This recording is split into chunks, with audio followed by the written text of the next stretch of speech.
Pessoal, bom, vocês estão me ouvindo bem? Tá tranquilo aí o som? Tá joia?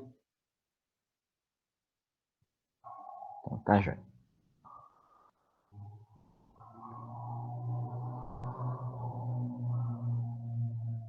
Muito bem. Então vamos lá, eu vou relembrar aqui, porque eu não vi isso nos vídeos. E eu não quis adicionar mais um vídeo para falar disso, porque eu sei que vocês desanimam quando vem uma lista grande de vídeos, às vezes acabam não assistindo. Então, eu vou dar uma recapitulada rapidinho nessa parte aqui, tá? Então, quando eu falo transmissão de movimento circular ou acoplamento, né? Vocês estão vendo aqui a palavra acoplamento, tá? Na verdade, é porque a gente tem duas rodas girantes, né? Dois movimentos circulares que estão ligados de alguma forma. Essa primeira forma que eu já estou mostrando para vocês aqui, talvez seja a mais comum, né? É o que a gente chama de acoplamento pela periferia, né? Periferia, para quem não sabe a lógica, né? Periferia é aquilo que fica longe do centro, né? Então, é a parte afastada do centro. Opa, olha para onde que foi.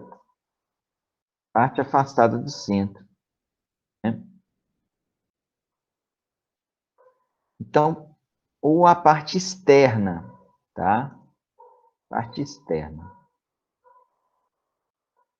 Externa. Beleza? Então, aqui está mostrando, né? Esse acoplamento aqui, que esse acoplamento aqui já é com uma correia aqui, que está ligando as duas, né? Uma polia, uma corrente, como no caso da coroa da bicicleta e da catraca, né? Que é isso que a gente está vendo aqui. Ou, no outro caso aqui, seria bem o caso de engrenagem, né? Duas engrenagens, uma encostada na outra, de forma que suas partes mais externas se tocam. Ok?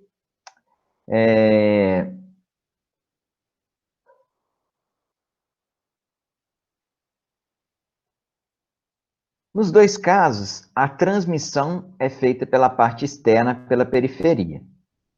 Bom, a velocidade da parte externa é a que a gente chama de velocidade linear. É aquela velocidade que a gente já conhece. Velocidade comum, velocidade tangencial, velocidade escalar, tem vários nomes, né?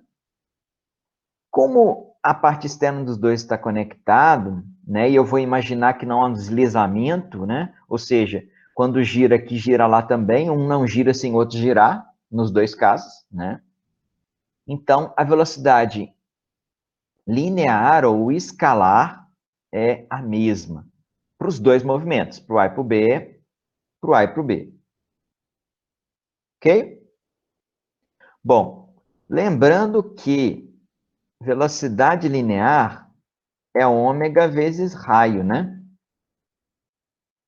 Então, V, que é a nossa velocidade linear, é igual a ômega R. Ômega raio. O ômega é a velocidade angular, né? Então, substituindo isso aqui no lugar do VA, eu tenho o ômega de A vezes o raio de A. No lugar do ômega de B, eu tenho, ó, no lugar do VB, que é esse VB aqui, tem um ômega de B, raio de B. Ok? Então, a gente fica ômega A, raio A, ômega B, raio B. E da mesma forma, a gente pode fazer uma relação com a frequência, né? Por quê? Ah, vamos lembrar essa também, hein? O que é a frequência mesmo? A frequência em relação com a velocidade angular, né? Velocidade angular é 2π. Cadê o π? Lá nos símbolos, lembra? Símbolo π. Isso. Velocidade angular é 2π frequência. Lembrando que quando a gente trata movimentos circulares, no sistema internacional a gente usa a medida de ângulos em radiano. Por isso que aparece esse 2π aqui, por causa do radiano, né? Bom, então se a gente substituir isso aqui, Aqui, né, a gente vai ter uma coisa parecida com isso aqui, né? 2π frequência de A é igual a 2π frequência de B, e aí vai cancelar os 2π. Deixa eu fazer aqui, tá bem claro.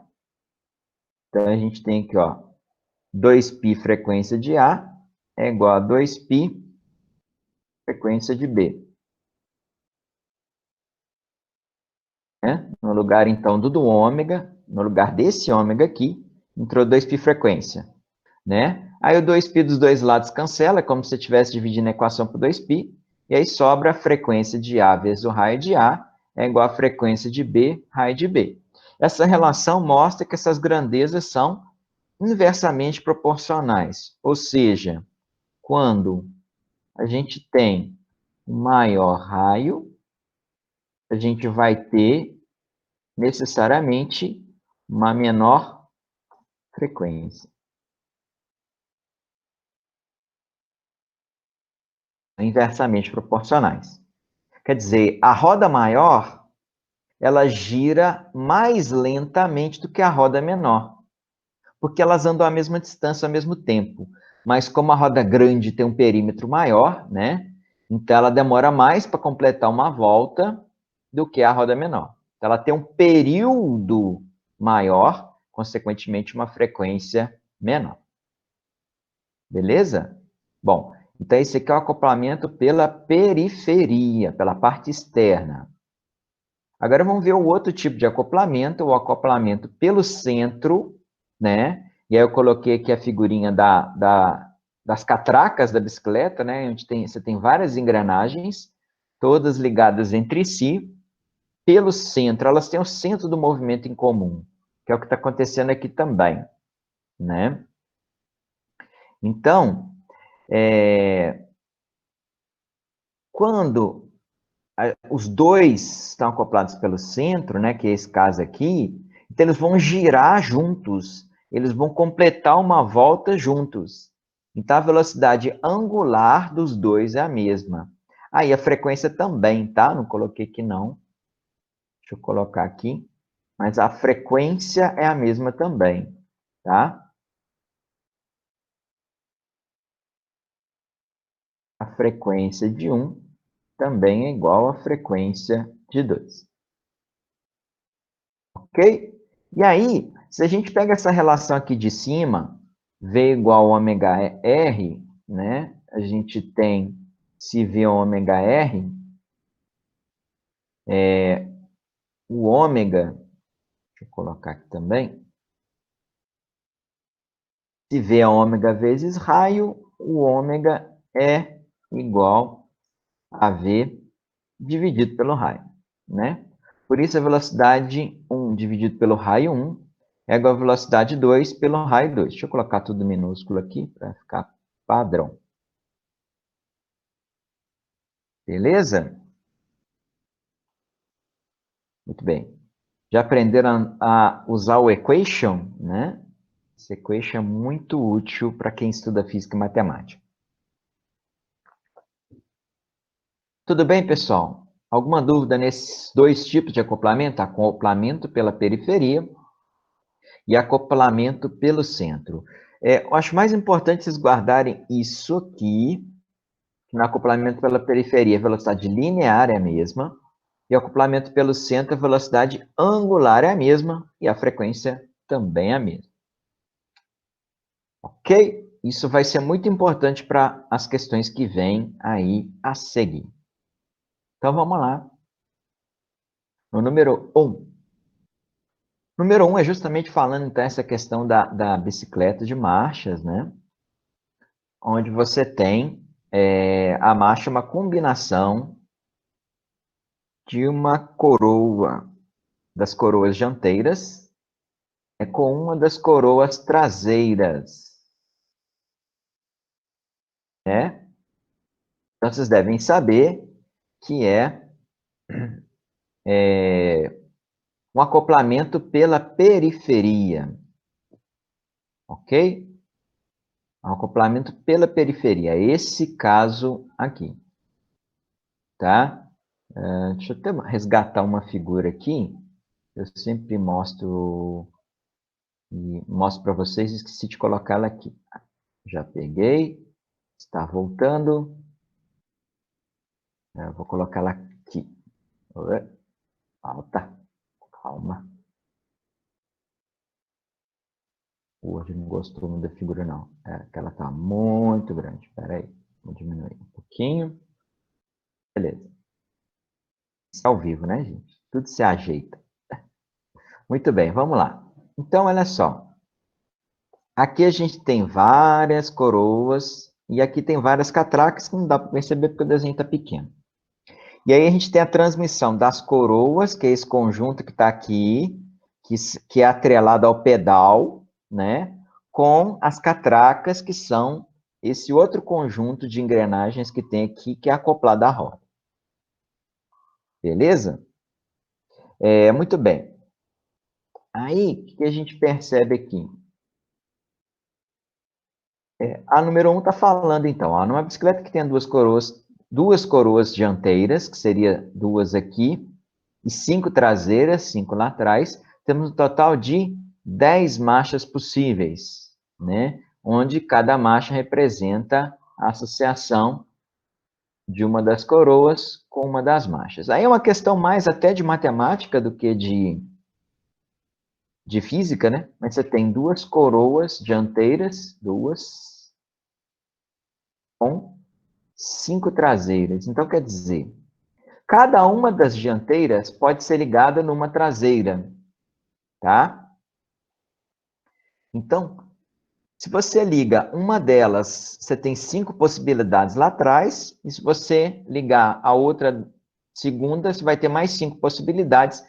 Então, no total de 2 vezes 5, 10. Ok? O normal é mais comum, né, nas nossas bicicletas. Já andei muito de bicicleta, antes do meu joelho pedir arrego. É a bicicleta que eu tenho ainda, né? Que é mais ou menos de quando eu tinha a idade de vocês, long time ago, né? Era seis coroas lá atrás, 3 aqui na frente. Então, 6 vezes 3 dava 18 marchas, né? Depois vieram 21 marchas, que era 7 lá atrás e 3 aqui na frente, né? E por aí foi aumentando. Hoje eu nem sei em quanto número que tá, não. Se alguém tem aí, pode falar qual que é o seu, né? Mas é mais ou menos por aí. Mas basicamente, então, pelo estudo das possibilidades de associação, a gente vê que o número de marchas é o produto, né? É o produto do número de dianteiras versus traseiras, né? No caso, então, 2 vezes 5, 10, e a afirmativa está certa. Falou que tem 10 marchas possíveis, ok. Vamos lá. Agora o número 2. Número 2, e quem anda de bicicleta tem mais facilidade nesse tipo de questão aí. A ideia é um pouco essa também, incentivar o exercício físico, né? Especialmente em tempos de pandemia. Evite transporte público, ande de bicicleta. Ou melhor, fique em casa mesmo. Então, olha só, em alta velocidade, convém acionar a coroa dianteira de maior raio,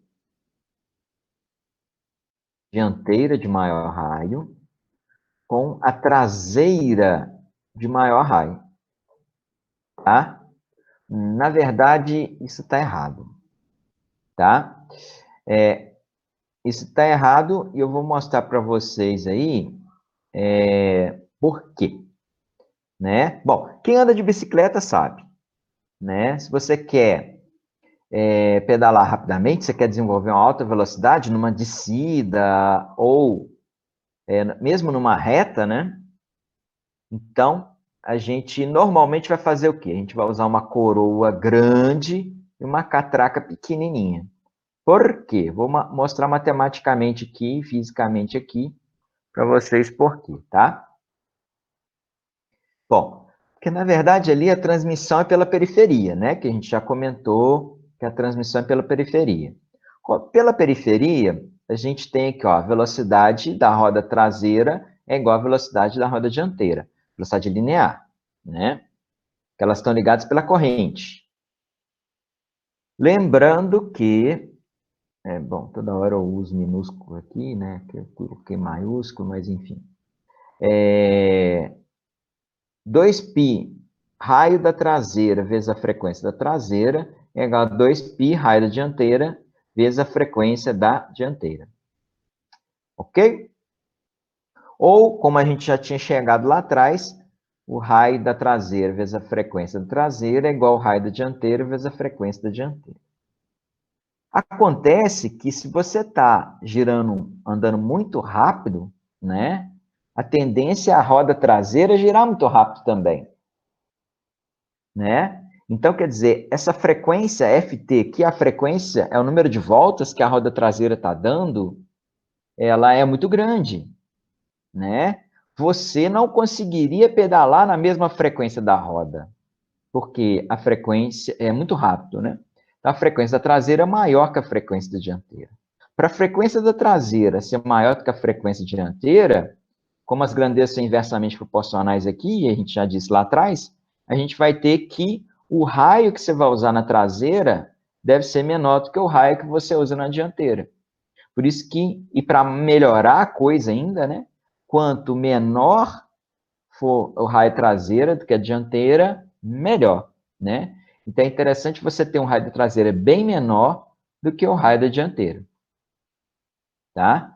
Então é isso, ó. A dianteira de maior raio com a traseira de menor raio.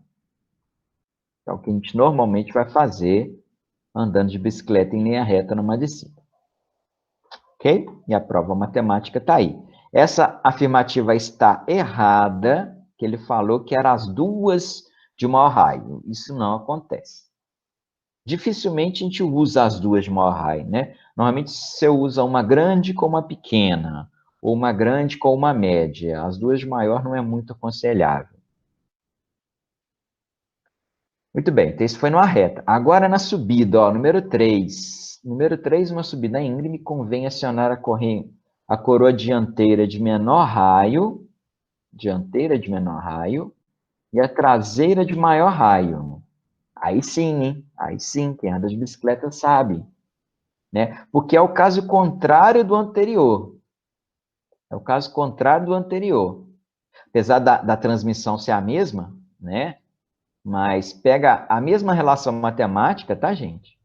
A mesmíssima relação matemática aqui, a gente já fez aqui, mesminha coisa, tá? A única coisa que vai inverter aqui, ó.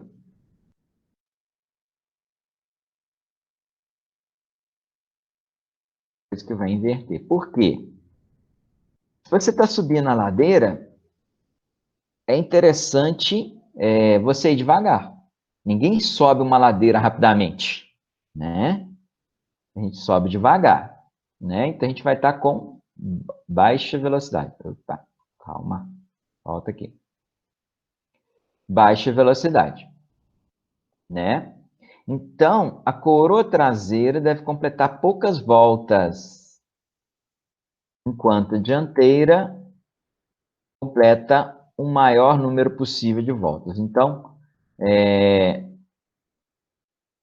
você vai ter mais voltas na dianteira do que na traseira, porque a bicicleta está lenta, mas se você pedalar lentamente é muito ruim, principalmente no morro, com o risco de você cair.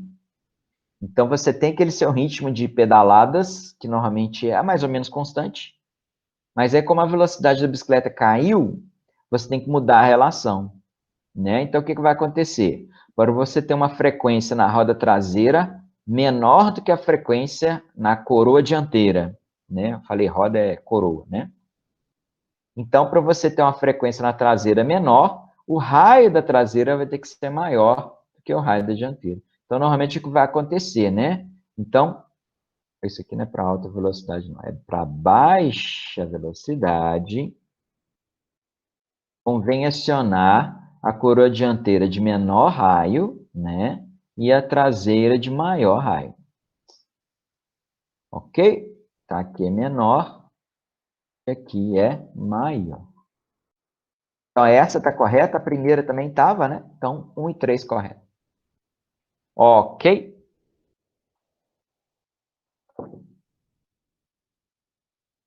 Dúvidas?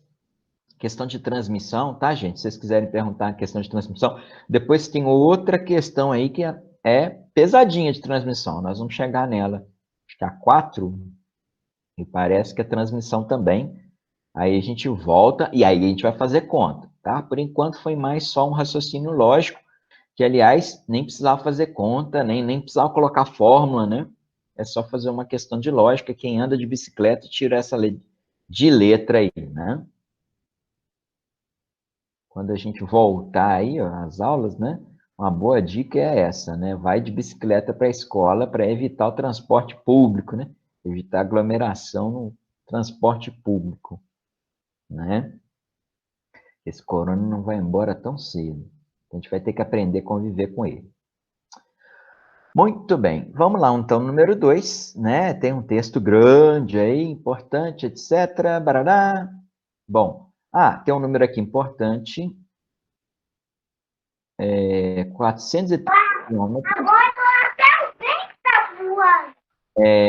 Vai em 1 hora e 25 minutos. A menininha bonitinha Se chorar, falando se aí começar no a chorar na fundo minha aí. orelha, o bicho pega. O bicho pega. O bicho pega no... O CD vai dar no canal 2? Alguém tá com o microfone aberto aí, galera. Fecha o microfone. Bom, então isso aqui vai ser importante, tá? Porque a partir disso aqui a gente vai calcular a velocidade, tá? Além disso, a gente vai ter também outra coisa aqui, né? Ele vai falar que da aceleração lateral é confortável, deve ser 0,1 g, né? E o g aí, 10 metros por segundo quadrado. Então, essa vai ser a nossa aceleração.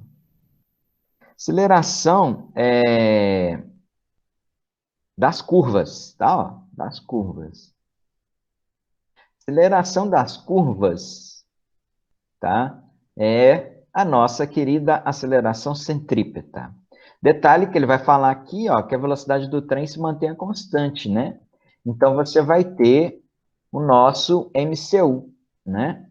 Que é o nosso movimento circular uniforme, né? Então, movimento circular uniforme. Velocidade constante, fazendo curva, né? Movimento circular uniforme. Bom, como a velocidade é constante, a gente vai poder calcular dessa forma aqui, né? A velocidade é a distância sobre o tempo, né? 403 quilômetros a distância, lembra? E o tempo? Nossa, que tempo é esse louco aí? Deixa eu voltar lá para vocês verem. O tempo, qual que era o tempo mesmo? O tempo era 1 hora e 25 minutos. Está vendo aqui, ó? 1 hora e 25, né? Esse 1 hora e 25 é que virou 1,416, tá? 1 hora e 25 minutos. Eu já ensinei vocês a fazerem isso, né? Se vocês tiverem dúvida, vocês podem perguntar a respeito disso. Mas eu acho que isso aí agora é tranquilo, né? 1 hora e 25 minutos é 1,416. Ora, beleza? Muito bem. Então, aí vai lá. Vai ter que fazer uma continha chata aqui. Não vai ter muito jeito, não. Então, 403 quilômetros dividido pelo 1,416 hora, que é o tempo, né? Que é o ΔT ali. Tempo. Vai dar, então, 284,6 quilômetros por hora. Tá? Detalhe, ele vai trabalhar com G, o G em metros por segundo quadrado, então é interessante você passar isso aqui para metros por segundo, tá? Eu deixei para passar no final, porque senão os números aqui iam ficar muito grandes também, não ia ficar legal não. Então, é preferível você fazer a conta primeiro, né? E aí depois você vai aqui o quê? Dividir, né, por 3,6, vai chegar aí em 79,1 metros por segundo, né? Quase 80 metros por segundo. Então, essa é a velocidade que o trem deve fazer. Por que eu fiz isso? Porque eu preciso de aceleração centrípeta. Aceleração centrípeta é v quadrado sobre raio aqui, né? Opa. Sobre raio. Né? Então, nós vamos calcular o raio a partir dessa equação. Aceleração centrípeta. Eu sei que a aceleração centrípeta é 0,1 g, né? AC é igual, opa, maiúsculo não, é igual a 0,1 g, e o g é 10, então é 0,1 vezes 10, que vai dar 1, né? 1 metro por segundo ao quadrado. Opa. Ok? Então é por isso que está aqui, ó, 0,1 vezes 10 vai dar 1, né? 79,1 quadrado, pô, quebra H, hein? Enfim, se quiser fazer com 80, não vai dar muita diferença, não. Se você fizer com 80 aqui, vai dar 6.400, né? Fazendo com 79,1, deu 6.257, né? E aí, aqui, ó, se você tivesse feito a conta arredondada, tinha dado certinho, ó.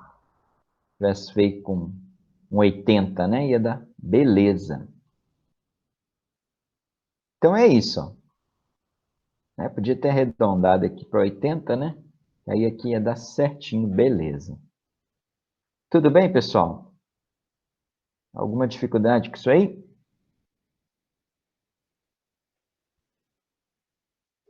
Aí? Fala aí.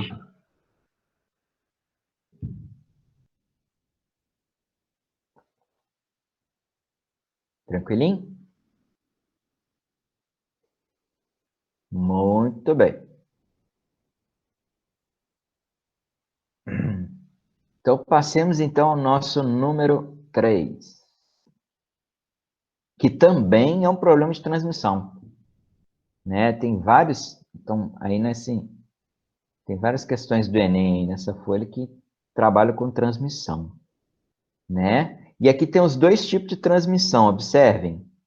Você tem aqui a transmissão da polia 1 com a polia 2, nesse caso, a transmissão pela periferia, e da polia 2 com a polia 3, estão as duas girando em torno do mesmo centro. Então, da 2 com a 3 é pelo centro, e a serra de fita vai estar ligada pela fita, né? Pela periferia também. Tá?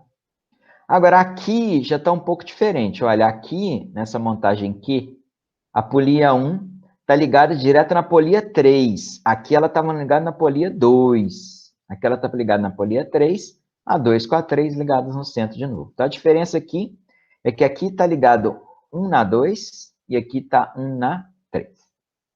Ok? Tá. Muito bem. Então, para qual montagem o açougueiro deve optar e qual o justificativo? Ah, peraí, vamos ver lá. O que ele deu de parâmetro aqui, ó? Ele falou que é necessário que a serra possua menor velocidade linear. Isso é importante. Isso é muito importante. A serra possui menor velocidade linear. Então, a gente tem que fazer a relação de transmissão para ver qual que dá a menor velocidade linear. Beleza? Bom, então, vamos lá, né?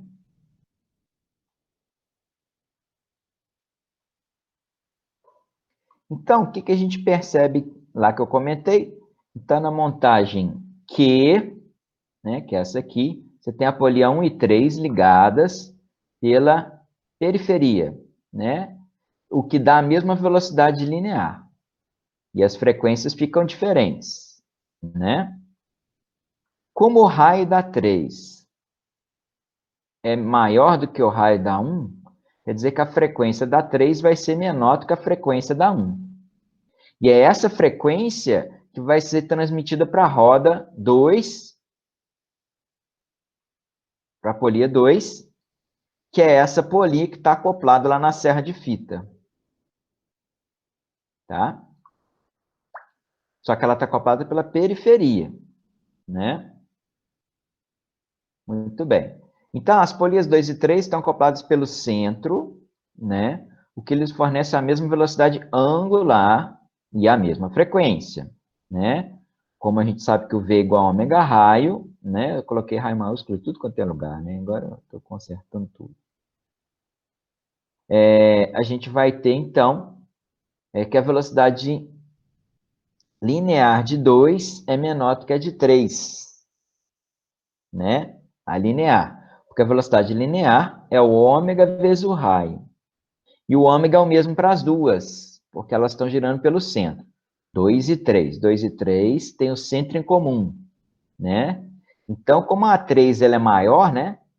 Ela tem uma velocidade linear maior também, para completar a volta no mesmo tempo. Beleza. Como o V2 ficou menor, e nesse caso é a polia 2 que vai ser ligada à serra. Então, como você tem uma velocidade menor, é essa velocidade menor que vai para lá, que vai para a serra. Tá? Essa é a ideia, menor velocidade. Tá? Por isso que tem que ser a montagem Q. Porque 1 e 3 estão acoplados pela periferia, então eles vão ter velocidades lineares iguais, né? Em pontos periféricos, e a que tiver maior raio terá maior frequência, né? Que é o que aconteceu lá. No raio, caso A3 tem maior frequência do que a 1. Opa. Maior raio, menor frequência. A 3 vai ter menor frequência que a 1. Ok? Só para comentar aqui na montagem P, o que ia acontecer na montagem P? A gente está transmitindo de 1 para 2. Então, ele recebe a velocidade linear, e aí você vai girar essa aqui mais rápido, tá? Porque você vai transmitir da pequena para a grande. Quando você aumenta o raio na transmissão pelo centro, né? Na transmissão pelo centro, quando você tem um raio maior, você tem uma velocidade maior. Lembra? Volta lá. Né? Aqui, ó. Essa relação aqui, tá vendo? Aqui é diretamente proporcional, ó. Se V1 é maior do que V2, é porque R1 é maior do que R2. Tá? Então, no caso dessa montagem aqui, 2 e 3, né? Se eu ligar direto em 2, na hora que ele transmitir para 3, ele vai transmitir com a velocidade maior. Ele vai aumentar a velocidade. Enquanto que aqui, a transmissão é de 3 para 2. Aí ele diminui a velocidade e, portanto, vai passar uma velocidade menor para a serra de fita, que é a opção que ele falou que a gente deve ter. Ok? Então, tudo nessa lógica aí de aumentar, diminuir, né? Por isso que viram por que eu coloquei isso aqui, né? Esses acoplamentos, tem que saber isso aqui. Não a matemática em si, mas, tipo, aonde que é maior, onde que é menor, né? Isso é importante. Ok? Tá tudo explicadinho aqui. Alguma dúvida?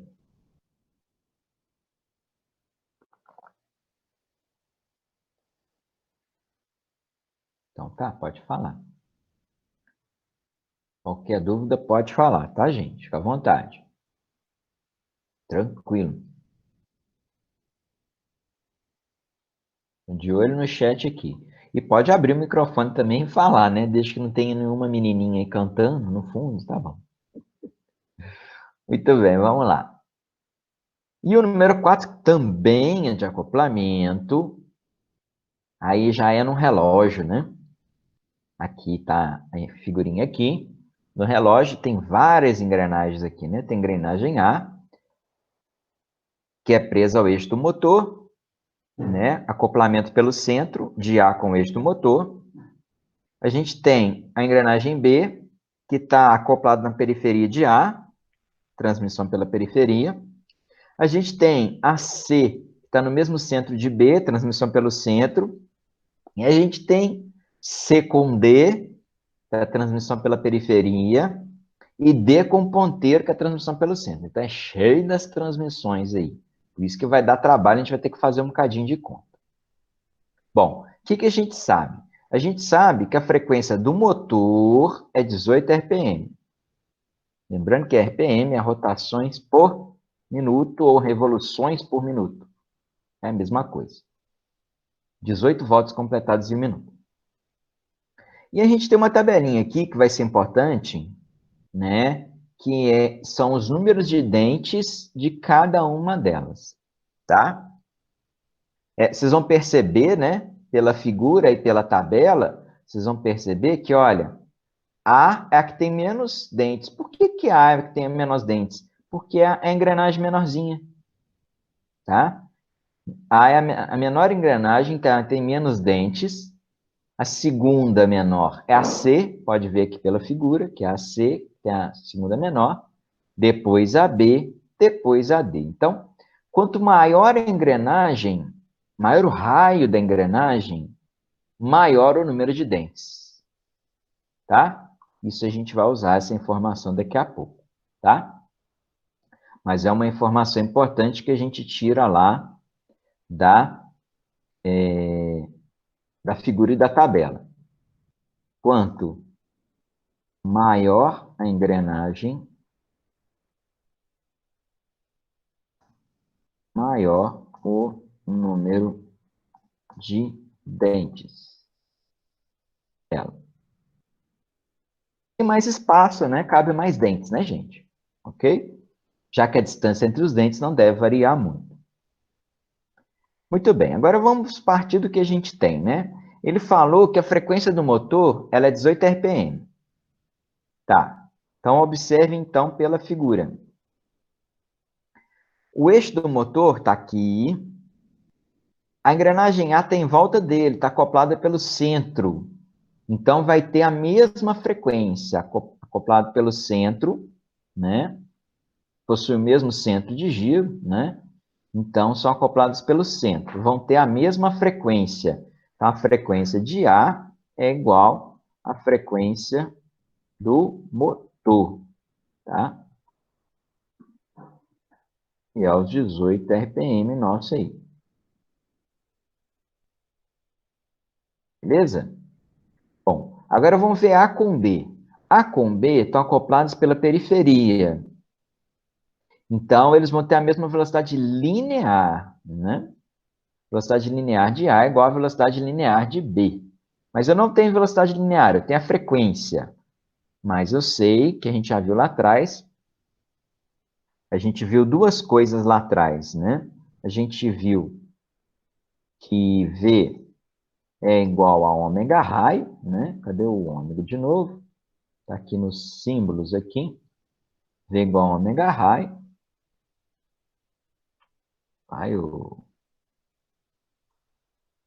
V igual a ômega raio. E, além disso, a gente viu também que o ômega, né? Ele é igual a 2π frequência. É só tirar o R aqui. Aí, na hora que você substituir esse 2π frequência no lugar do ômega, você tem 2π raio frequência, 2π frequência raio. Né? Ok? Bom, como as velocidades lineares são iguais, V é igual a VB, então a gente tem 2πRA-FA é igual a 2πRB-FB, né? E, consequentemente, na hora que o 2π vai sumir, né? O 2π vai cancelar. Então, a gente vai ter RA-FA é igual a RB-FB, tranquilamente. Bom, como eu disse, o tamanho da circunferência proporciona o número de dentes, né? O número de dentes é proporcional. Então, ao invés de eu usar o raio, eu vou usar o número de dentes, porque são grandezas diretamente proporcionais, então, numa relação proporcional, elas se equivalem. Né? Tem uma fórmula aí, mas eu não vou mexer com ela. A gente só vai simplesmente trocar, né, o 2π, o 2πr, né, pelo número de dentes, já que são grandezas proporcionais. Ok? Então, é isso que eu fiz. Ó. Eu peguei esse 2πr aqui, 2πr, deixei o F, deixo o F. Troquei por NA. 2πrb, trocou por NB. Então, a gente pode fazer isso aí. Tá? Bom, aí a gente vai substituir. Qual que é o número de dentes de A? O número de dentes de A é 24. De B, 72. Então, 24, a frequência de A a gente viu que é 18, é igual a 72B. E aí a gente vai fazer as continhas, né? O FB vai ser 6 RPM, só fazer a continha. Né? No caso aqui, deixa eu colocar aqui na frente para ficar claro, 72 FB é igual a 24 vezes 18, né? 24 vezes 18, na verdade, é 72 vezes 6, né? Conhece esse truque? O que eu estou fazendo? Eu estou multiplicando esse número por 3, que dá 72, e dividindo esse número por 3, que dá 6. Né? Por que eu fiz isso? Para ficar 72 dos dois lados, que aí eu vejo que esse 72 cancela com o outro, e a frequência dá 6. Para eu não ter que fazer 24 vezes 18, não estou afim, não. Ainda mais na hora da prova do Enem, você vai estar nervoso. Melhor não. Bom, então achei a frequência de B. Beleza? Agora vamos lá no C. O C, B e C. B e C estão acoplados pelo centro aqui, ó. Então, eles vão ter a mesma frequência, tá? Então, a frequência de C também vai ser 6. E C com D está acoplado pela periferia, hein? Então, vamos ter que fazer a relação de novo. Então, a frequência de C é igual a de B, que é 6 RPM, e da mesma forma que eu tinha entre A e B, eu tenho entre C e D. Então, eu vou usar a mesma relação que eu usei aqui de A para B, eu vou usar aqui também de C para D. Tá? Vamos substituir os valores. Eu já tenho a frequência de C, que é 6, para achar a frequência de D. C tem 36 dentes, D tem 108. Então, vamos lá. Vamos substituir. Então, a gente tinha 36, né? Que era o dente de C, vezes 6, que é a frequência dele, é igual a 108, que é o número de dentes de D, FD. Né? Aqui também vocês podem fazer esse esqueminha, né? Que eu ensinei vocês. 108, na verdade, é 36 vezes 3, né? 36 vezes 3. Então, vocês poderiam fazer assim, ó. 108 vezes 3, aliás, vezes 2. Por quê? Porque eu vou estar multiplicando esse número por 3 e vou estar dividindo esse por 3, então ele vai dar 2. É igual ao 108 FD. Pode fazer a conta normal, tá, gente? Estou só ensinando um jeitinho diferente de fazer conta. E aí chegamos, então, na frequência de D, que é 2 RPM, que é a nossa resposta. Ok? Dúvidas? Tranquilo? Pode perguntar, tá, gente? Fica à vontade. Esse exercício é mais enjoadinho, né? Tem que fazer mais conta e tal. Ele não é muito padrão, não, né? Tranquilo? Alguém viajou aí, me avisa, tá? Que eu quero viajar com vocês.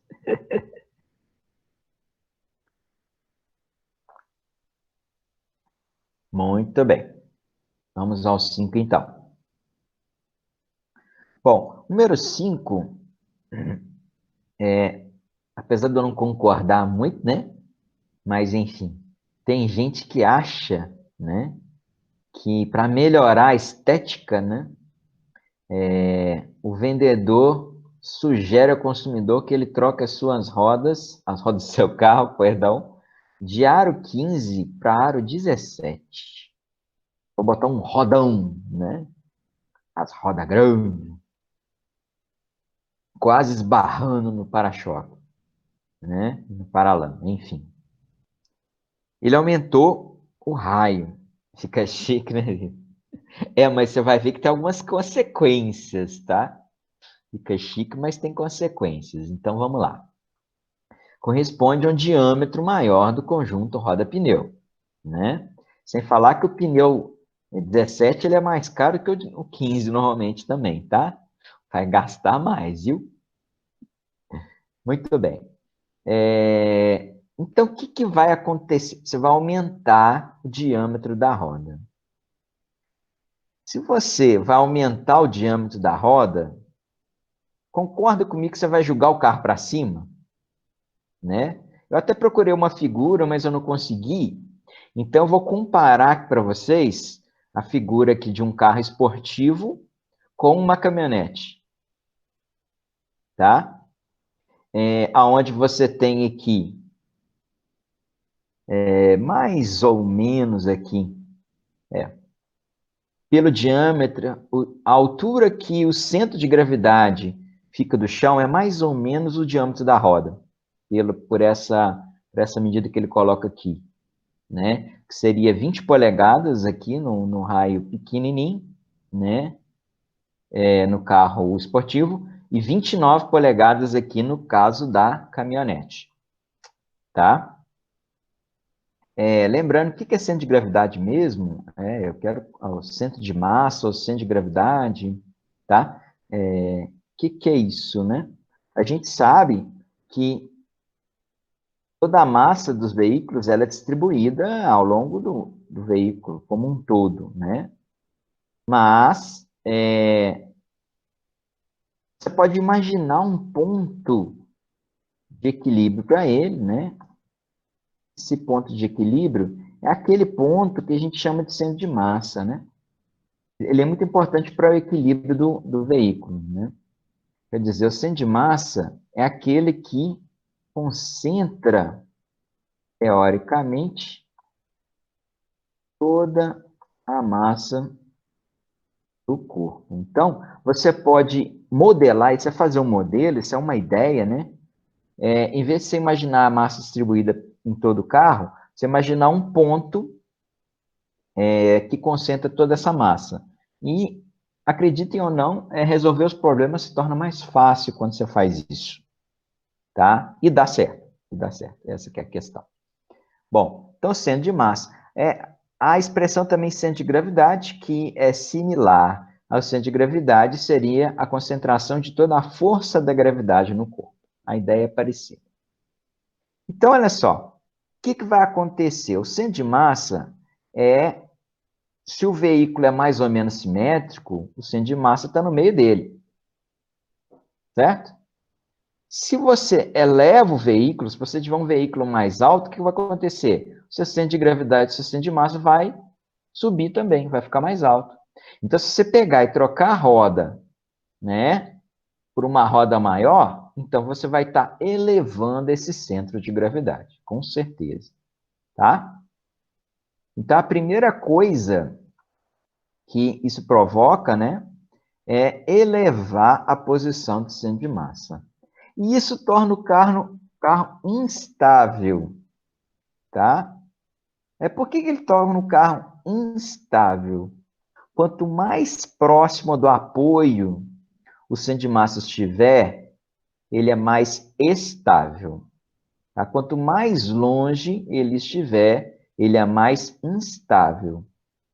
Ok? Então, se você pega um poste, por exemplo, né? Vou até fazer um desenho aqui para a gente entender. Se você pegar um poste, Aonde que ele é mais estável? Quando ele está assim ou quando ele está assim, deitado, né? Aqui seria o poste deitado, aqui seria o poste em pé. Aonde que ele é mais estável, né? Ele é mais estável deitado, certo? Percebe que ele não vai tombar aqui, a probabilidade dele mudar de posição sozinho, espontaneamente, né, pela ação da gravidade, é praticamente nula, né? Agora, aqui é mais instável. A probabilidade dele tombar é maior. Por quê? Pensem isso em termos do centro de gravidade. O centro de gravidade estaria exatamente no meio. Aqui seria o meio dele. Olha onde que está o centro de gravidade. E olha onde que está o centro de gravidade aqui. Está bem pertinho do chão. Então, aqui ele é mais estável, está mais perto. E aqui ele tá mais, aqui ele é instável, tá? Ele está mais longe do apoio. Ok? Então, instável é exatamente isso,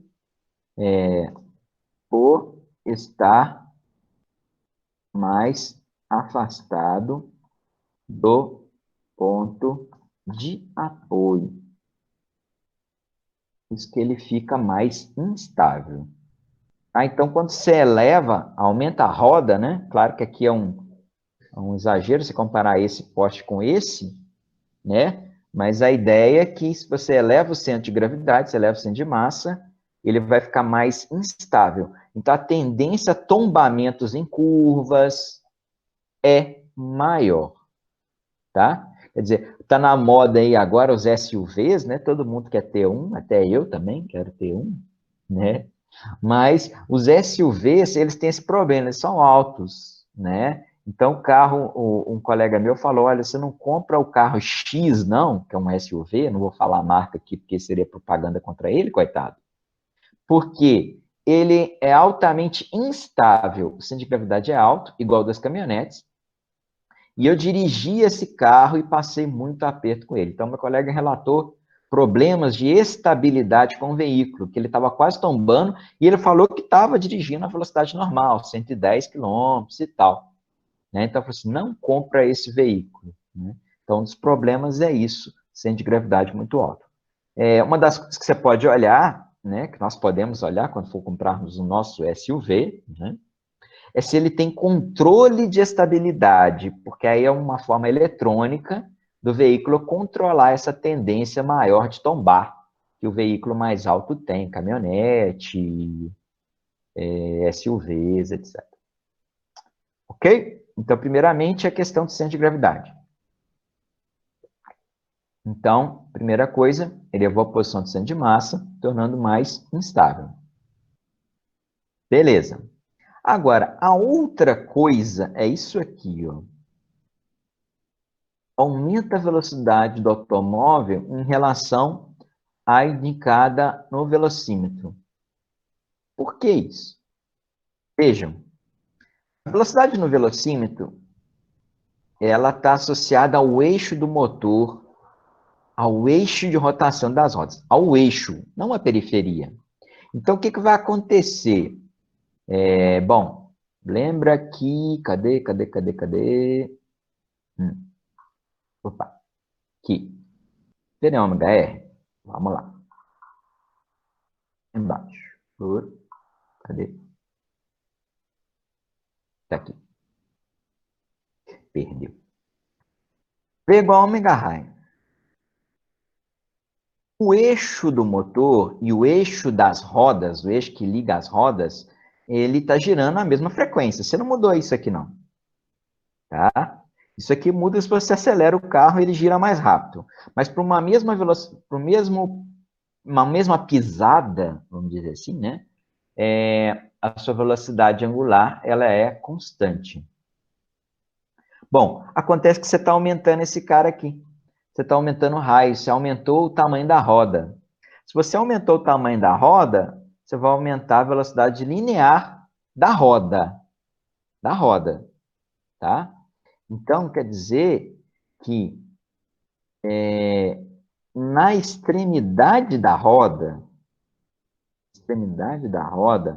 a velocidade linear se torna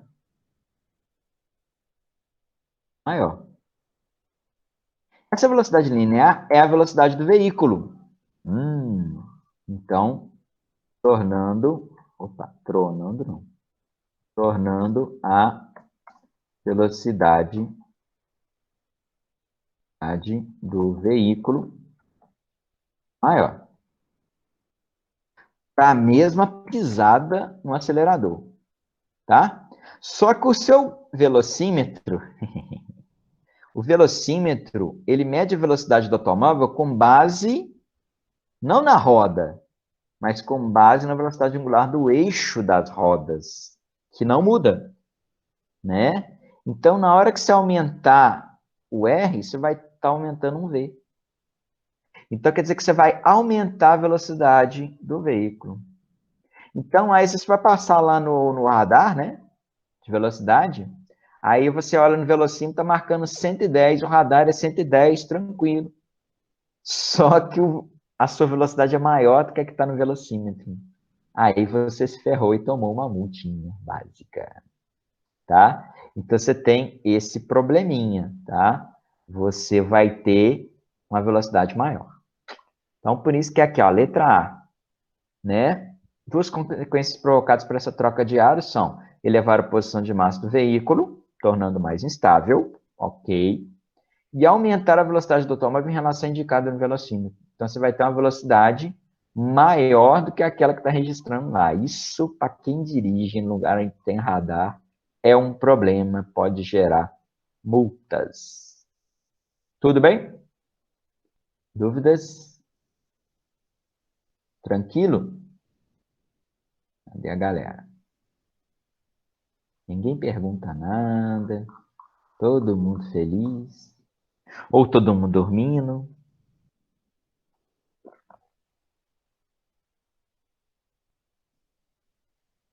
Não sei se vocês ficaram sabendo, mas esse nosso projeto deu muito o que falar, sabe? Inclusive, a direção da escola está propondo que outros professores façam o mesmo, né? Então, está até rolando aí uma escala de horários aí para fazer aulas com revisionais do Enem também, para as outras disciplinas, tá? Então, em breve vocês vão receber contato aí dos outros professores, não sei se já receberam, né? Obrigado. Obrigado, João.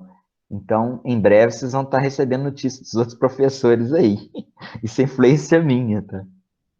Tem gente que não ficou muito feliz, não, mas tem professor que está preguiçoso aí. Mas nós vamos tirar essa da preguiça agora. Júlia, eu acho que sim, tá? Eu acho que sim, mas quando é difícil de saber quando a gente volta e em que condições a gente volta, porque as nossas turmas são muito cheias, né? Então é complicado, complicado, só o tempo dirá, né? Mas acredito que sim, né? Pois é, mas mesmo mascarado, você imagina, Vitor?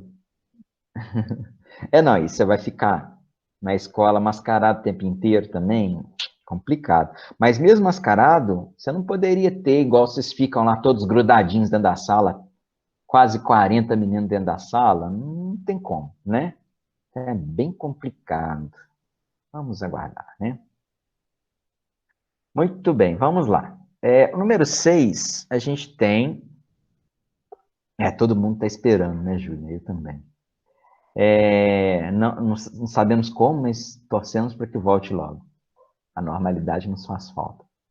Então, a gente tem um malabarista que faz uma pequena bola incandescente girar, né? Bola de fogo, presa à mão dele, né? Por um fio inextensível. Inextensível é só que não estica. Não é igual um elástico, né? Que a gente pode puxar. Não, né?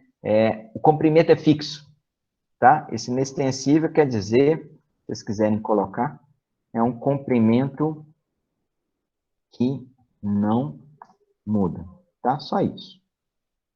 Se esse comprimento mudasse, aí já complica um pouquinho.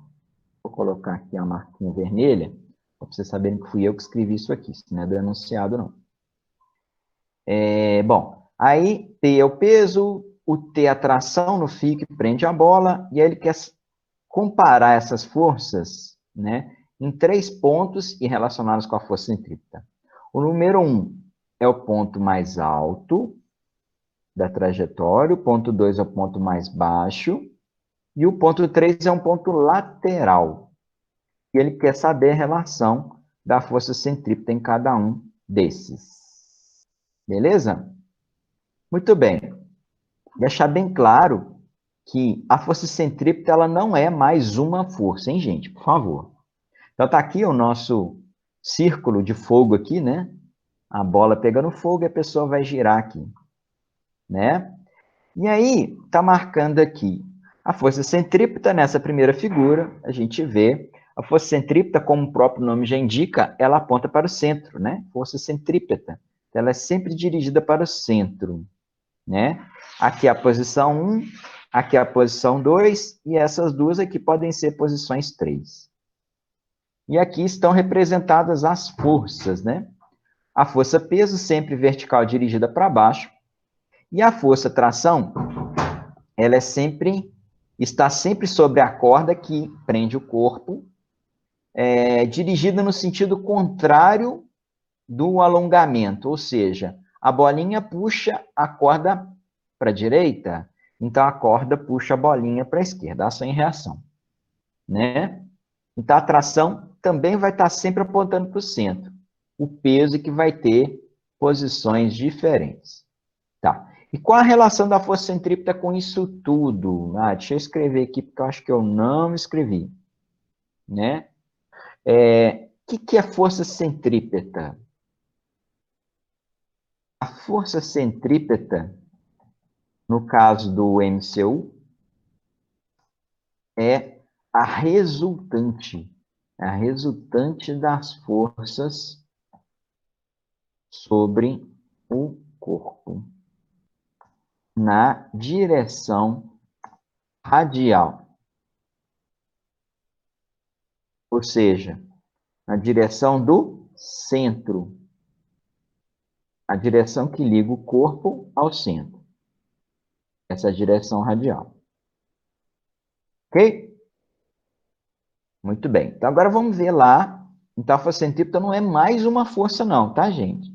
Ela é a resultante. Por isso que aqui tem centrípeta, que aqui está mostrando só a resultante, e aqui tem as forças reais, que são peso e tração. Olha aqui a primeira situação. Primeira situação, você tem o P e o T na mesma direção e no mesmo sentido da centrípeta aqui, né? Puxando para o centro. Como você tem a força na mesma direção e no mesmo sentido, o que vai acontecer? Como é que você faz resultante de força que está na mesma direção e no mesmo sentido? Soma. Só somar. T mais P. Por isso que aqui é T mais P. Uma soma linear. Uma soma escalar. Beleza? Esse é o número 1. Agora, olha aqui no número 2. No número 2, você tem tração para cima e peso para baixo, né? Que a coisa está aqui embaixo. A tração ficou para cima, porque o centro está lá em cima, né? Então, agora, elas estão na mesma direção, porém no sentido contrário. Como está no sentido contrário, ao invés de somar, a gente vai subtrair, tá? Então, por isso que a resultante agora, no ponto 2, ela é T menos P. Esse menos é porque as forças são opostas. Aí você vai falar assim, por que é T menos P e não o contrário? Não é P menos T? Tá? A ordem é importante, né? Por quê? Porque, na verdade, a resultante tem que apontar para o centro. Se a resultante aponta para o centro, quem está na direção do centro é maior do que o outro. Por isso que ele vem primeiro. Ele vai predominar, né? Então, T é maior do que P, porque ele está na direção, no sentido do centro, apontando para o centro, né? Então, como T é maior do que o P, a gente escreve T menos P, tá? Bom, e os pontos 3, né, que são dois, na verdade, aqui e aqui, na lateral. A gente tem uma tração aqui, né? E o peso está na vertical. A tração está na horizontal e o peso está na vertical, né? Lembra que eu falei da independência, o princípio da independência de Galileu? Pois é, o P não atrapalha em nada o T. E a pergunta não é centrípeta? Então, se você vai considerar centrípeta, você só pode considerar forças que estão na direção radial, ou seja, na direção do centro. Como o P está na direção tangencial, no caso, né? Não está na radial, está na tangencial, então ele não contribui na direção radial. Então, por isso que a centrípeta é só a tração. Não tem o peso. Porque o peso está na direção diferente. Tá? Está na direção perpendicular. Então, por isso, então, vai ser aqui a nossa letra D, aqui, ó. T mais P, T menos P e apenas T. Beleza? Entendido? As figurinhas são boas, né? Uma figura ajuda muito, eu falo com vocês, né? Por isso que a gente tem que desenhar. Porque se você não desenhar, você não vai entender. O desenho ajuda demais o entendimento.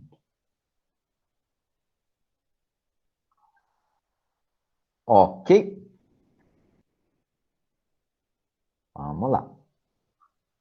Toda hora eu perco o chat, vocês têm que ir lá buscar ele de novo. Eu quero ele bem à minha vista. Tem hora que ele dá uma fugida aqui.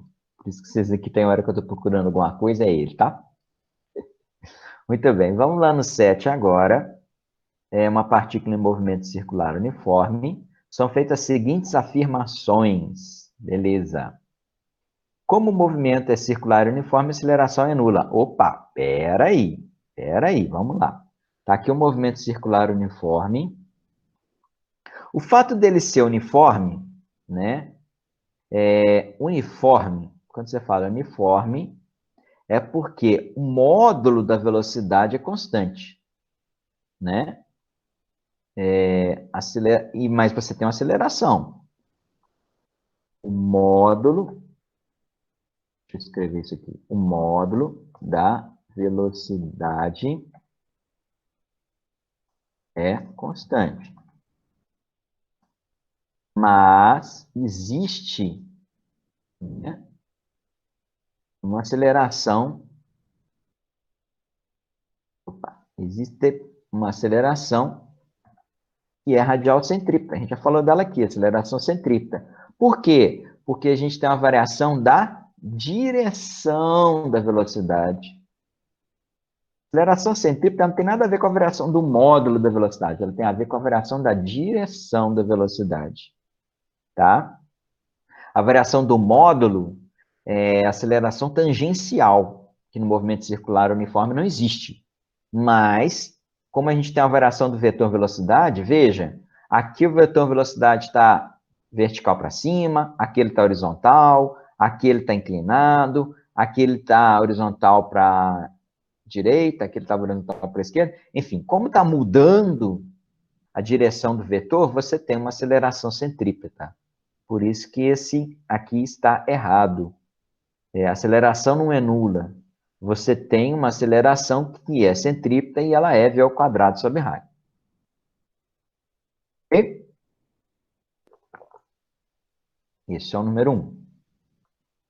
Número 2, aceleração vetor perpendicular ao vetor velocidade. Opa, volta lá no nosso figurinha. Beleza, é isso mesmo, olha aqui. Eu até desenhei aqui o 90 graus aqui, ó, para vocês verem que a velocidade é sempre perpendicular à aceleração centrípeta. Por quê? Porque a velocidade ela é sempre tangencial ao movimento. Ela está na tangente. E a aceleração centrípeta é a radial. Tem uma propriedade lá na matemática que fala que toda reta radial é perpendicular a uma reta tangencial, quando a gente estuda lá a circunferência, né? Então, por isso que aqui é sempre 90 graus, tá? Então, esses vetores são perpendiculares. Ok. Está correto aqui o número 2. Número 3, o módulo da velocidade varia, já que a aceleração é diferente de zero. Mentira, né? Falso. O módulo da velocidade não varia, né? O movimento é uniforme, logo o módulo da velocidade é constante. Então, nada a ver. Essa aceleração, como eu disse, não tem nada a ver com o módulo, ela tem a ver com a direção. Então, wrong. Errado. E, finalmente, número 4, a força resultante catando a partícula é constante e aponta para o centro da trajetória circular. Isso é a aceleração centrípeta que provoca uma força resultante, que também é uma força centrípeta, né? Inclusive, a gente poderia fazer uma relação, né? Força centrípeta igual a massa vezes aceleração centrípeta. Lembra? Resultante da força igual a massa vezes aceleração, segundo a lei de Newton, força centrípeta, que é uma resultante, né? Resultante centrípeta, igual a massa vezes aceleração centrípeta, né? Muito bem, então, quais foram corretas? A2 e A4. Então, 2 e 4 são verdadeiras. Joinha?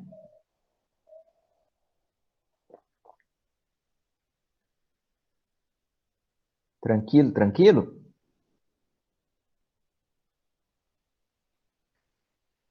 Aquele negócio. O professor fica preocupado quando o aluno não pergunta, porque aí é aquele negócio, né? Ou está entendendo tudo ou não está entendendo nada, né? Porque não sabe, às vezes não consegue nem fazer pergunta, né? Não entendeu lufas, né? Nada, nada, nequinha, necas de pitibiriba, né? Já escutaram essa? Essa é velha. Então, aí vai e fala que... Não vou nem perguntar porque eu não entendi nada. Gente, se não entendeu, pergunta, pelo amor de Deus, tá? Senão, vocês estarem aqui e não estarem, é a mesma coisa. Se você tiver pergunta para fazer e não fizer, né? Não, né? Bom, tá bom. Segue o barco. Então, vamos lá. Agora a gente tem... Ah, tá. Então, o tema radial pode confundir vocês, né? Aceleração radial, Luana, é a aceleração centrípeta, é a mesma coisa, tá? Porque a direção radial é a direção que passa pelo centro, né? Deixa eu voltar lá no nosso figurinho. A direção radial é a direção que liga o seu objeto no centro. Essa aqui é a direção radial. Então, como a aceleração é centrípeta, ela também é radial. Então, você pode chamá-la de radial. Tá? Radial ou centrípeta é a mesma coisa. É diferente tangencial. Tangencial é na perpendicular aqui, ó. É na direção da velocidade. Então, aqui é a direção tangencial do V e aqui é a direção radial da aceleração centrípeta. Então, toda vez que a aceleração é centrípeta, no caso do movimento circular uniforme, a gente tem aceleração radial. Beleza?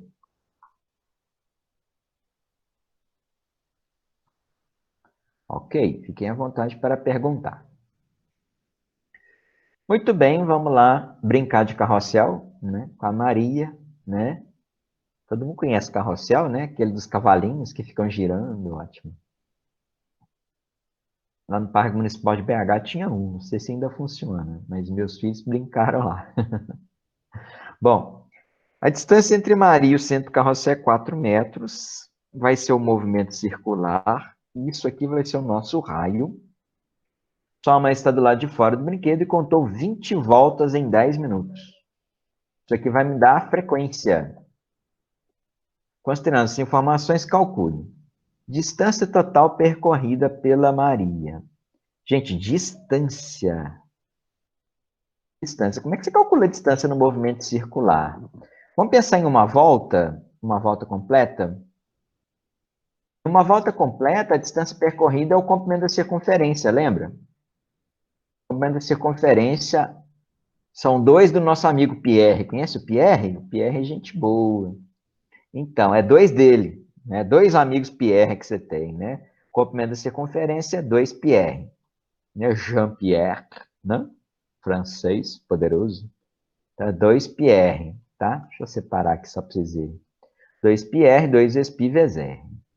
Normalmente a gente usa o pi igual a 3,14, né? Então, no raio, é 4. Então, em uma volta, a gente teria essa distância aí de 25 metros aproximadamente. né? Isso é para uma volta. Para 20 voltas, é só multiplicar por 20, a gente teria, então, a distância total percorrida, 502,6 metros. Tá? Beleza. Então, não se esqueçam do comprimento da circunferência, essa formulinha tão importante.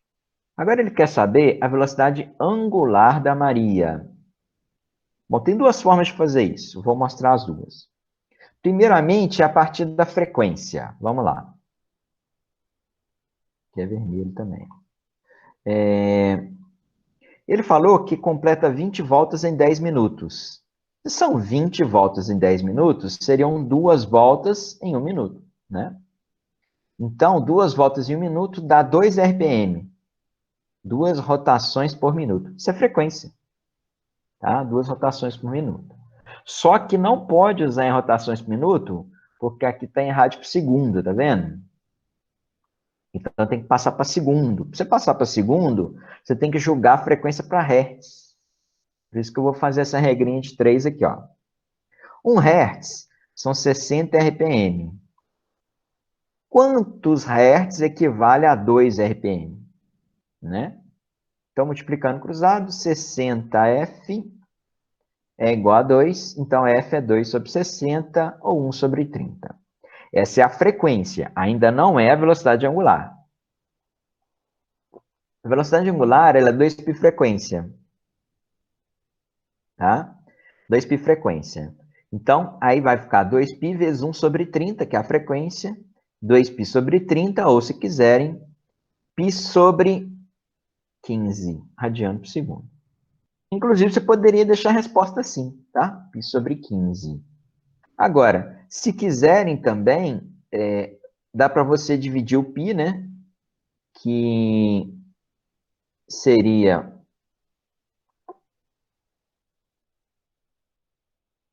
3,14, né? O que você poderia fazer aqui é substituir esse π por 3,14 e fazer a conta, né? 3,14 dividido por 15 é o que dá esse 0,209 aqui, tá? Mas se você deixasse isso aqui também estava errado, não, tá? Mas, inclusive, a resolução da prova pela UFJF, né, que fez a prova, deu essa resposta aqui oficial, tá? Mas falar que isso aqui está errado, pode entrar com recurso que não está, não. Ok? Outro jeito de fazer, vou mostrar para vocês aqui. Tá aqui do outro lado. Ops, aqui. Outro jeito de fazer é por essa fórmula aqui, ó. Velocidade angular é a variação do ângulo na variação do tempo. Tá? Ângulo sobre tempo. Bom, qual ângulo seria? Qual o ângulo de uma volta completa?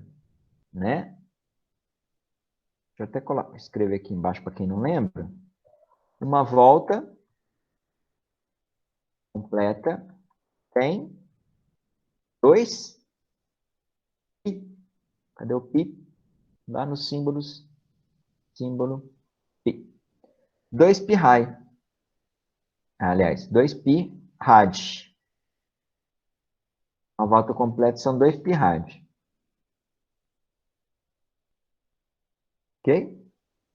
Então, por isso que tem aqui 2π, esse 2 vezes 3,14, na verdade, é 2π, tá? Aqui é 2 vezes 3,14. Isso aqui seria o ângulo de uma volta. Esse aqui. Mas são 20 voltas, aí depois esse 20 aqui, tá vendo? Vezes 20. Dividido pelo tempo. Aí ele já passou o tempo para os segundos. Não era 20 minutos? 20 minutos é igual a 20. Como é que era? 20 minutos. Não, é 10 minutos, né? Perdi. Falta lá anunciado lá. 10 minutos. 10 minutos, perdão. São 10 minutos. Então, são 10 minutos. Se são 10 minutos, aqui é igual a 10 vezes 60 segundos. Cada minuto tem 60 segundos, vai dar 600 segundos, tá? Então, por isso, está dividindo aqui, então, por 600. Está dividindo aqui por 600, e aí é onde dá o 0,209 do mesmo jeito, tá? Então, qualquer jeito que vocês fizerem, tá ok. E, finalmente, a letra C, o módulo da aceleração centrípeta de Maria. Bom, também vou fazer de dois jeitos. A fórmula da aceleração centrípeta está aqui, ó. Aceleração centrípeta é v ao quadrado sobre r. Só que eu ainda não tenho v ao quadrado. Não tenho v, né? Então, vou calcular o v primeiro, ó. O v é ômega vezes raio. O ômega a gente já achou, 0,209, vezes o raio, que é 4, daria 0,836. Aí eu jogo esse aqui na v ao quadrado. Tem que levar ao quadrado, é chato, que esse aqui tem que levar ao quadrado, esse número chato, né?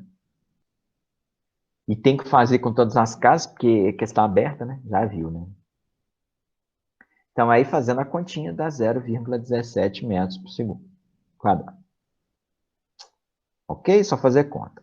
Outro jeito de fazer aqui, que eu coloquei aqui, aceleração centrípeta, v ao quadrado sobre r. Só que o v ao quadrado é raio vezes ômega, ou ômega vezes raio, né? Na hora que você eleva ao quadrado isso aqui, você vai ter um raio ao quadrado. Como você já tinha um raio lá embaixo, cancela o raio ao quadrado com o raio, sobra só esse r aqui.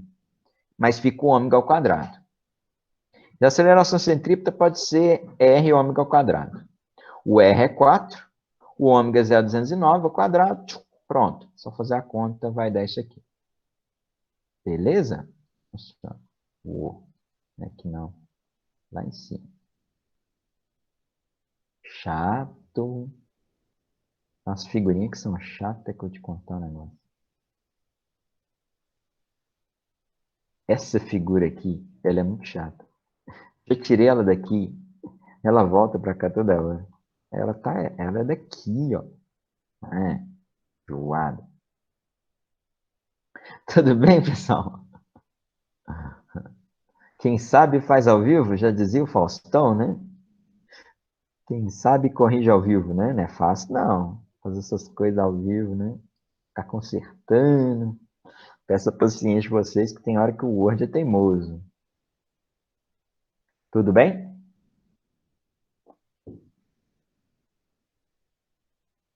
Basicamente fazer conta, né? O que tem um som? Giovana, meu som ficou ruim? Meu som tá bom ou não? Tá ok? Então tá. Se o som der pau aí, vocês me avisem, que eu arrumo aqui. Ah, tá. Sem problema, Giovana. Sem problema. Bora pro 9, então. Né? Número 9, né?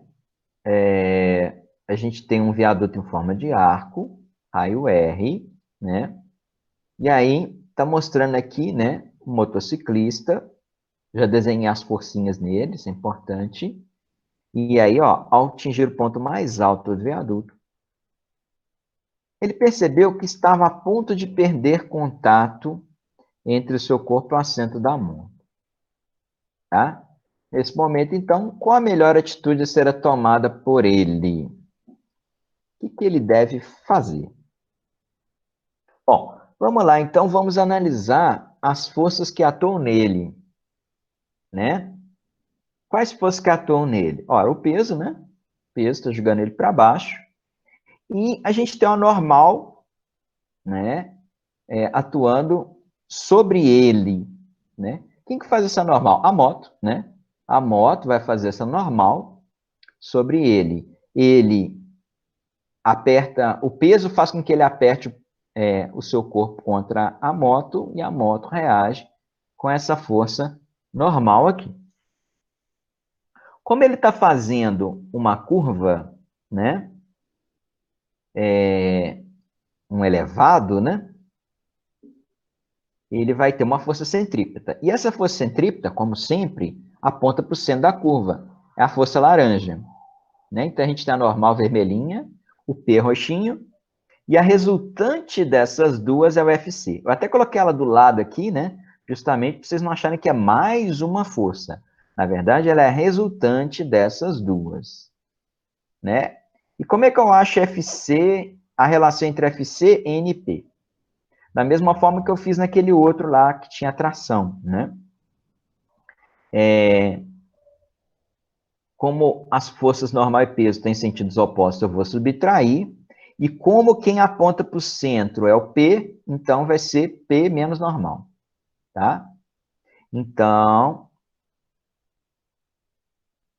a gente vai ter a força centrípeta igual a peso menos a normal, tá? Só que eu estou interessado na normal. Por que eu estou interessado na normal? Porque é a normal que é a força que surge da sustentação, ou seja, é a força que faz o motoqueiro ficar preso à moto. Se ele se desprender da moto, a normal é igual a zero. Tá? Porque aí, se ele se desprende da moto, ele não faz força na moto mais. Então, a moto não faz força nele mais, então a normal é zero. Ok? Bom, então, passa normal para o outro lado da igualdade aqui, ela vai ficar positiva, porque ela estava negativa, e passa o FC para o outro lado, ela ficou negativa. Então, a normal, que é essa força de sustentação, é o peso menos a força centrípeta. Ok? Só que a força centrípeta, como eu já disse para vocês, ela é a massa vezes a aceleração centrípeta, né? M, A, C. Massa vezes aceleração centrípeta. Deixa eu fazer uma coisinha bonitinha aqui no nosso peixão. Cadê aqui? Peraí, vou ter que abrir aqui que eu não estou enxergando o que eu quero, não. Ah, tá aqui. Achei. Não, vai ficar aqui. Beleza. Umas coisinhas que é chato de fazer. Pronto. Então, a força centrípeta é a massa da aceleração centrípeta, que é igual a massa, está aqui, né? M, V ao quadrado sobre R, aceleração centrípeta. Então, vejam o que acontece, né? Se o cara aumenta a velocidade, a força centrípeta aumenta. Se o cara diminui a velocidade, a força centrípeta diminui também. Elas são proporcionais. Na verdade, é proporcional ao quadrado, né? Então, o problema não é a normal ficar pequena, né? Então, eu quero aumentar a normal, né?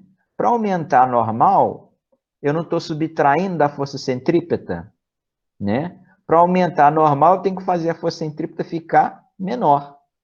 Para fazer a força centrípeta ficar menor, eu tenho que ter uma velocidade menor. Então, eu vou diminuir a velocidade, porque aí diminuindo a velocidade, eu vou diminuir a força centrípeta.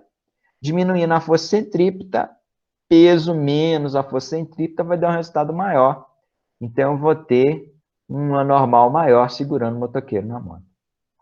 Então, é isso que ele tem que fazer, tá? É por isso que vai ser aqui, né? Ó. Ele deve diminuir a velocidade da moto de modo a aumentar a intensidade da força de contato, que é a força normal entre ele e o assento. Ok? Deu para entender? Por que diminuir a velocidade prende ele na moto, né? Diminuir a velocidade aumenta a força, diminui a força centrípeta, consequentemente, aumenta a normal. Ok? Perguntas? Pelo amor de Deus, alguém pode perguntar? Fica à vontade.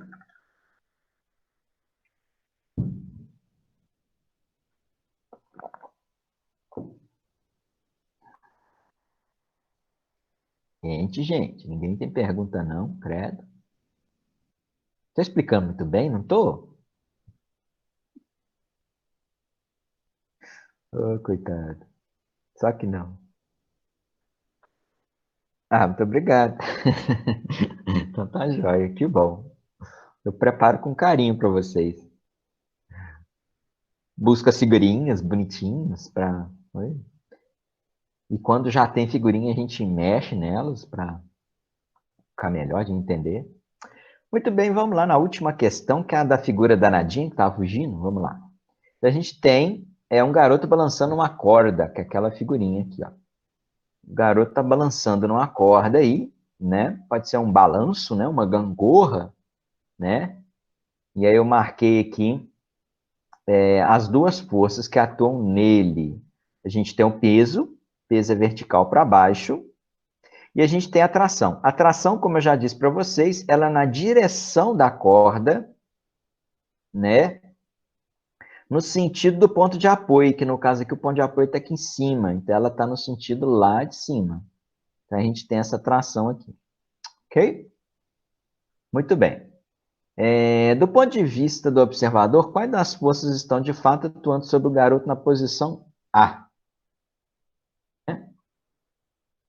Bom, a gente tem uma força vertical para baixo exercida pela Terra, ok? Que é o peso, né? Isso aqui é o peso. Então, peso é essa força aqui, vertical para baixo, atuando nele. Então, exercida pela Terra, né? E vai ter aqui, ó, uma força apontando de A para O, exercida pela corda. Exatamente o que eu desenhei aqui, que é a tração, ó. De A para O, exercida pela corda. 1 e 2, beleza. Vamos ver os outros. 1 e 3. Uma força na direção da velocidade do movimento... Na direção do movimento do garoto é exercido pela velocidade. Velocidade? What? Fala sério, né, gente? Velocidade não faz força não, tá, gente? É importante distinguir as coisas. A velocidade do cara vai estar aqui, tá? Mas eu nem desenhei, para não gerar confusão, né? Velocidade não é força. Para a velocidade existir, não precisa necessariamente existir uma força naquela direção. Tá? Então, esquece isso. Tem força de velocidade não, tá? Então, essa aqui não. Uma força apontando de O para A exercida pelo garoto. Espera aí. Exercida pelo garoto?